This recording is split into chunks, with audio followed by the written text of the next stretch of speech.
ओम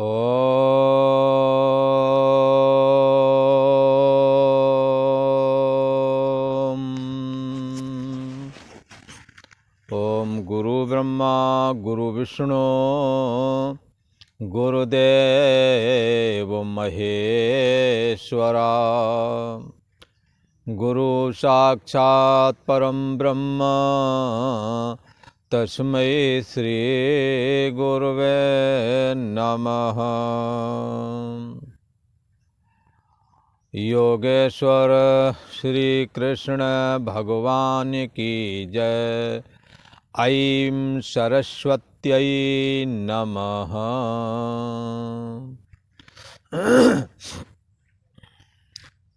पूर्व का प्रसंग चल रहा है कि परमात्मा से अभेद का निश्चय कैसे करें,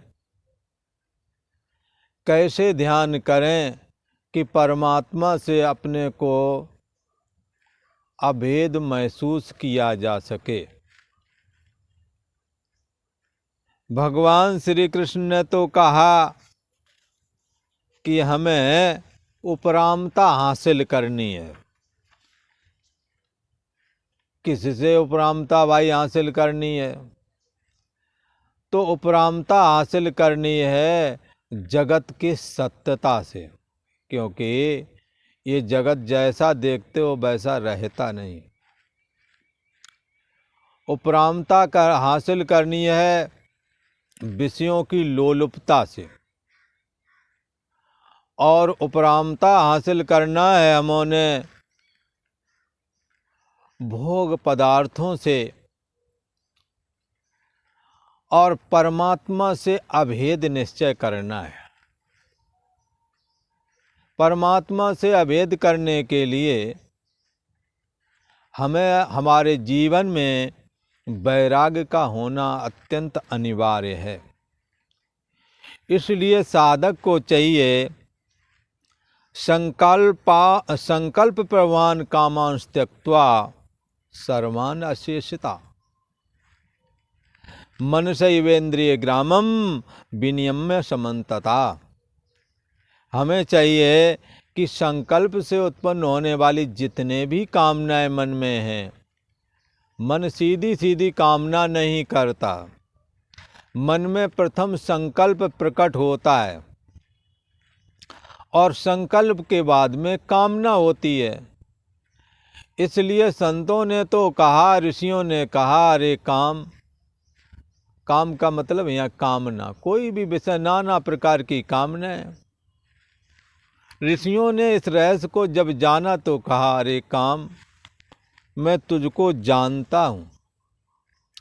संकल्पात किल जायते, तू संकल्प से पैदा होता है। अब मैं ऐसे ही कोशिश करूँगा कि मन में संकल्प ही ना उदय हो।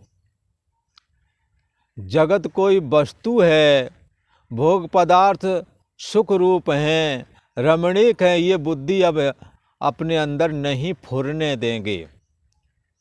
जब ये बुद्धि फुरती है, ये वस्तु रमणीक है, ये स्त्री पुरुष आपस में जब देखते हैं ये रमणीक है, ये ठीक है, तो प्रवृत्ति होती है। यदि रमणीकता बुद्धि ना फुरे तो प्रवृत्ति नहीं होती है, और रमणीकता बुद्धि से फिर संकल्प बनता है, संकल्प से फिर कामना आ जाती है। बंधुओं, कोई भी कामना दो प्रकार से आती है। बाह्य जगत को देख करके, दूसरों को देख करके भी कामना पैदा होती है। जैसे आपके घर के बगल वाले कोई गाड़ी लेके आ गए, आपके पास बाइक थी, आपका काम भी ठीक चल ही रहा था, कोई मन में इच्छा नहीं थी कि हम भी गाड़ी खरीदें, पर बगल वालों ने खरीद ली। 2-4 बार आपके घर के आगे से निकले कि आपके बच्चों ने भी कहा, पापा गाड़ी चाहिए, गाड़ी ले आओ, कामना प्रकट हो गई। बाह्य दृश्य को देख करके भी प्रकट होती है, कदाचित अपने मन से भी प्रकट होती है।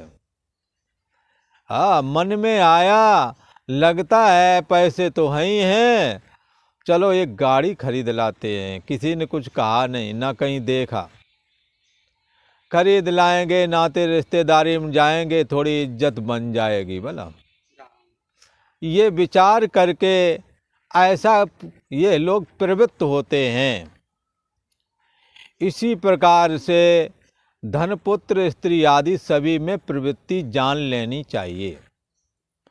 और बताया, पहले हमने चर्चा की है, ये कामनाएं 3 प्रकार की हैं, पुत्रेषणा, लोकेषणा और वित्तेषणा।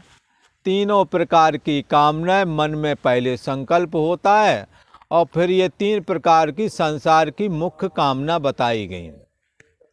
कोई तो इस संसार में जीना चाहता है मान प्रतिष्ठा के लिए, तो बंधुओं कोई जीना चाहता है पुत्रेषणा, पुत्र की आकांक्षा को मद्देनजर। किसी ने कहा ये महाराज कैसी बात कही? अरे यही बात ठीक है, क्योंकि आपके अंदर पुत्र से सब कुछ जुड़ा हुआ है, स्त्री भी जुड़ी है, मकान दुकान जुड़ा हुआ, सारे व्यवहार पुत्र से जुड़े हैं। अगर पुत्र चाहते हो तो स्त्री संग्रह करना पड़ेगा, और स्त्री संग्रह करोगे तो पुत्र आएगा, और पुत्र आएगा तो स्त्री और पुत्र को कहाँ रखोगे? कोई मकान बनाओगे भला, फिर पढ़ाई लिखाई का जतन करोगे, और मोह से यदि ग्रसित हो तो उसके लिए बेईमानी पूर्वक भी धन संग्रह करने की चेष्टा करोगे। बहुत समझदार लोग धर्म में जीवन जीते हैं और मेहनत करके शुभ लाभ कमाते हैं, अशुभ लाभ नहीं कमाते हैं, बेईमानी का धन नहीं रखते हैं, उनका जीवन निर्मल होता है। ऐसे धार्मिक पुरुषों के अंदर कामनाएं धीरे धीरे क्षीण होने लगती हैं। ये धार्मिक पुरुष जब निष्काम होकर के अपने काम और दूसरों के काम भी संपन्न करवाते हैं, धन से, अपने शरीर की ताकत से और अपनी बुद्धि बल से जब दूसरों के काम में आते हैं और बदले में कुछ नहीं चाहते हैं, और कार्य करते समय कुछ छोटा मोटा अपमान भी हो गया तो उसे सह जाते हैं, सह दुख सिकवा न करें। ऐसे धार्मिक पुरुषों का जीवन निर्मल बनता है और उनके अंदर ये रामचरितमानस की चौपाई घट जाती है। क्या? धर्म से विरति, योग से ज्ञाना, ज्ञान मोक्ष प्रद, वेद बखाना।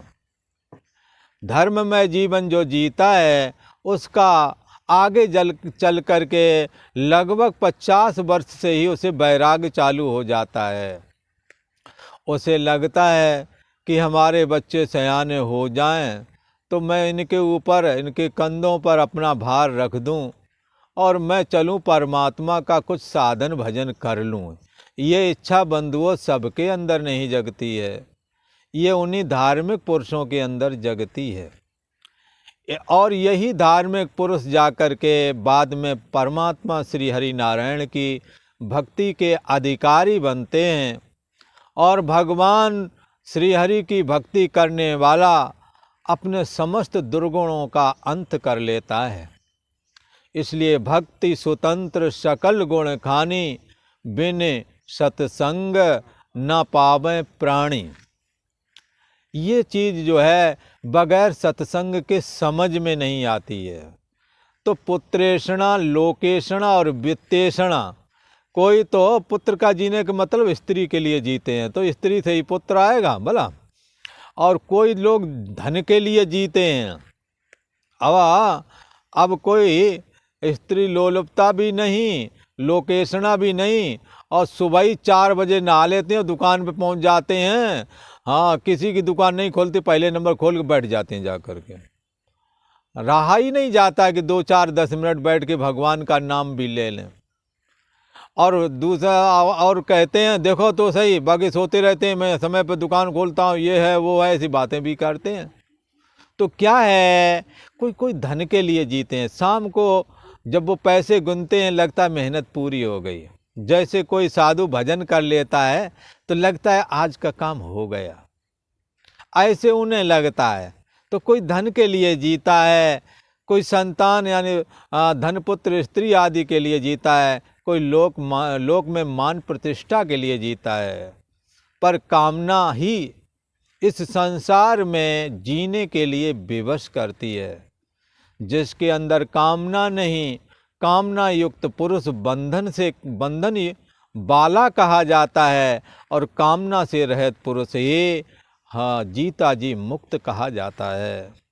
इसलिए ध्यान करने वाले साधक को चाहिए कि वो मन में संकल्प से उत्पन्न होने वाली जितनी कामनाएं हैं उनको संपूर्णता से त्याग कर दे और धीरे धीरे उपरामता हासिल करे।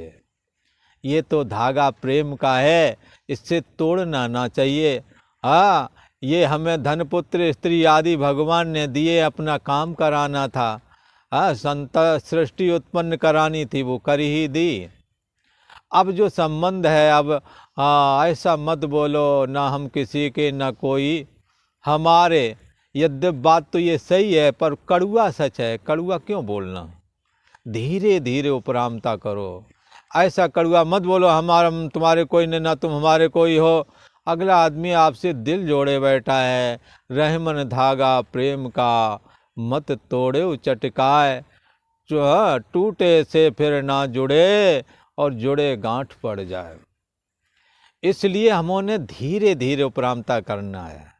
धीरे धीरे चल मना, धीरे से सब होए, माली सींचे 100 घड़ा, ऋतु आए फल हो। आपने धर्म में जीवन जिया है, परमात्मा का सुमरन करते हो, आपके यहाँ संतों का आना जाना है। आपको इस मार्ग में धीरे धीरे बढ़ना है।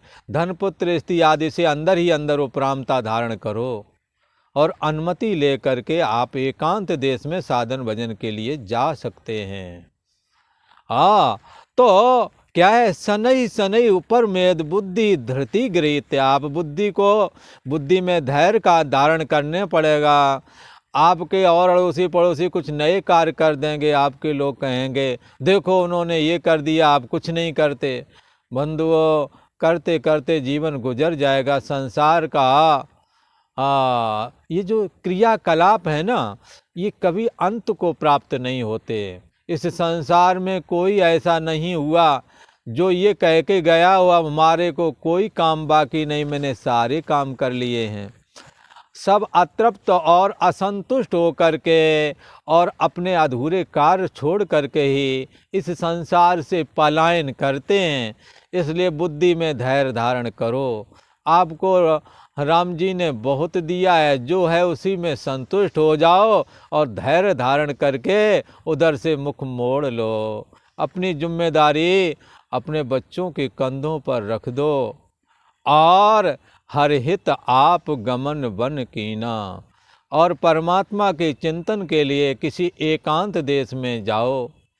संतों का संग करो, जो सच्चे संत हैं उनका मार्गदर्शन लो और परमात्मा के चिंतन में लग जाओ। आत्मसंस्थम मना कृत्वा न किंचिदपि चिंतयेत। अपने मन को आत्मा में स्थापित करो। देह में स्थापित करने से देहाभिमान और जगत की सत्यता ही प्रकट होती है।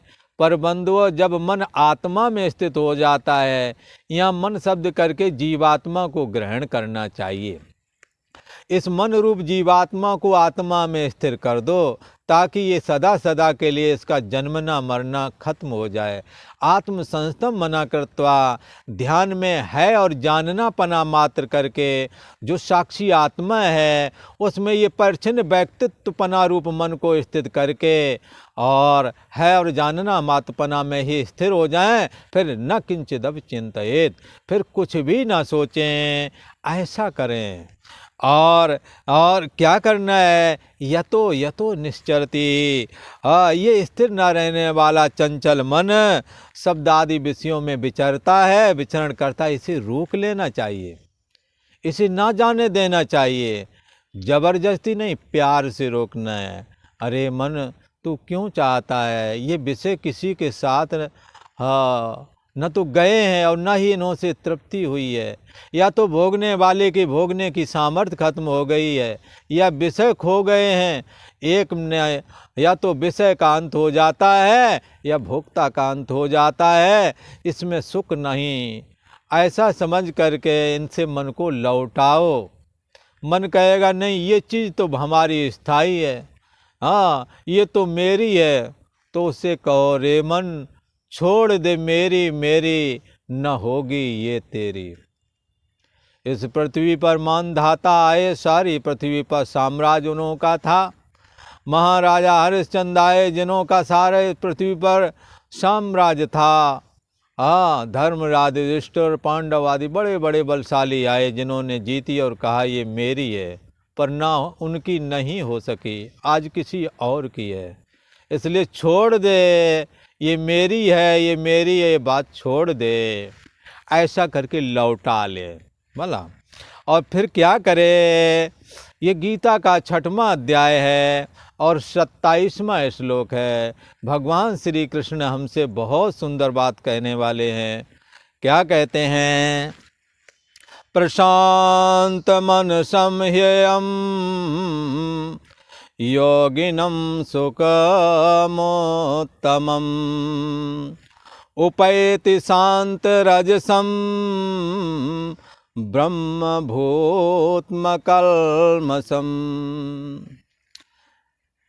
हे अर्जुन, क्योंकि प्रशांत मनसम, जिसका मन भली प्रकार शांत हो गया है, बार बार मन को लौटाया, समझाया, बुझाया, शास्त्र की चर्चा सुनी, वैरागवान संतों का संग किया, मन वापस आ जाता है।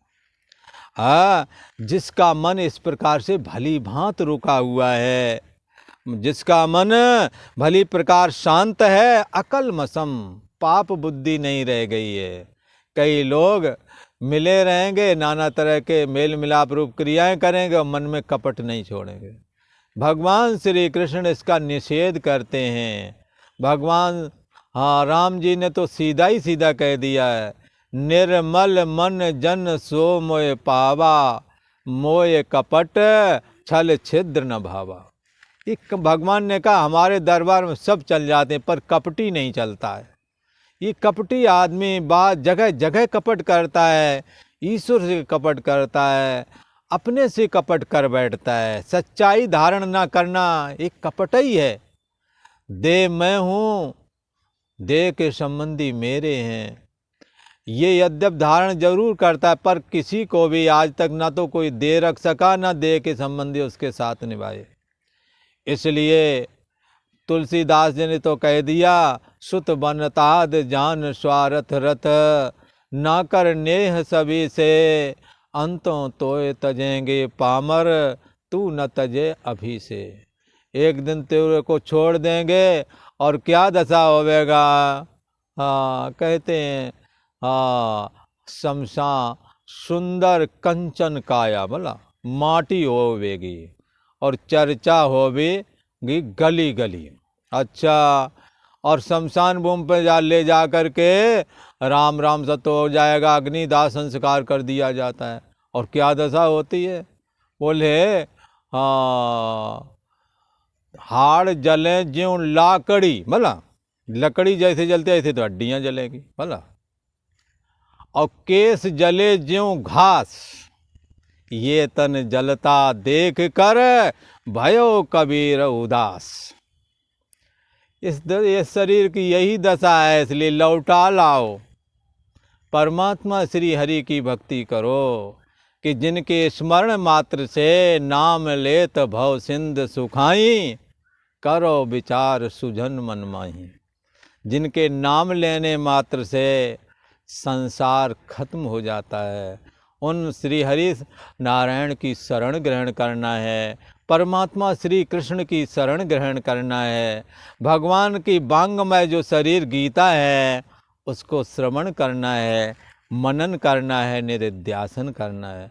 बड़ी कृपा है, हम लोग सौभाग्यशाली हैं जो भगवान श्री कृष्ण आज अपने वांगमय विग्रह गीता के रूप में यहाँ विद्यमान हैं।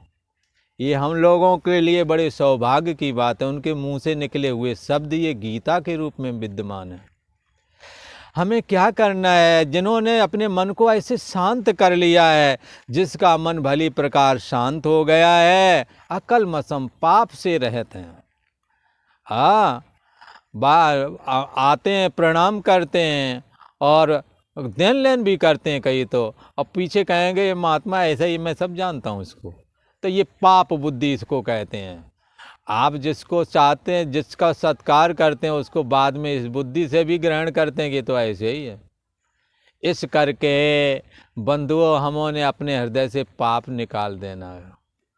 एक तो ऐसे थे, उन्हें प्रणाम करो, प्रणाम पे खूब बढ़िया प्यार से बोलते, पीछे तो कुछ ना कुछ बक देते थे, अरे ऐसा है वैसा है। तो ये सब क्या है? इसको कहते हैं पाप। परमात्मा के प्राप्ति रूप मार्ग में ये पाप नहीं चलेगा। और जिन्होंने परमात्मा का चिंतन श्रवण मनन करते हुए और जिन्होंने अपना रजोगुण शांत कर लिया है, सतोगुण में जिनका चित्त आ गया है, एनम ब्रह्मभूतम, ऐसा जो योगी है वो आत्म संस्थम मना कर, तो अपने आत्मा में मन को स्थापित, जीवात्मा को आत्मा में स्थापित कर लेता है। एनम ब्रह्मभूतम, हाँ, ऐसे इस परम ब्रह्म परमात्मा के साथ एक ही भाव को प्राप्त हो जाता है। एक ही भाव को प्राप्त हुआ है वो किसके साथ में? बुद्धि देश का जो साक्षी है उसका नाम है सच्चिदानंद ब्रह्म। उसका कभी अभाव नहीं, इसलिए उसे सत कहते हैं। उसकी चेतनता का कभी विनाश नहीं होता, इसलिए उसको चेतन कहते हैं। तुम्हारे बुद्धि देश के साक्षी को, किसी और को नहीं। और वो सबसे ज़्यादा प्रिय है, इसीलिए उसको आनंद भी कहते हैं। इसलिए सच्चिदानंद ब्रह्म की जय। तो सच्चिदानंद परम ब्रह्म परमात्मा से वो एक ही भाव को प्राप्त हुआ है। और ऐसा योगी जिस आनंद को प्राप्त होता है, उस आनंद को कुछ कहा नहीं जा सकता। अभिगत कछु कहत ना आवे, ज्यों गूंगे मीठे फल को रस, अंतर्गत ही भावे, परम तोष उत्पन्न कर, बहुत अंदर संतुष्टि होती है। ऐसा आनंद कि जिसका कथन करना बनता नहीं है।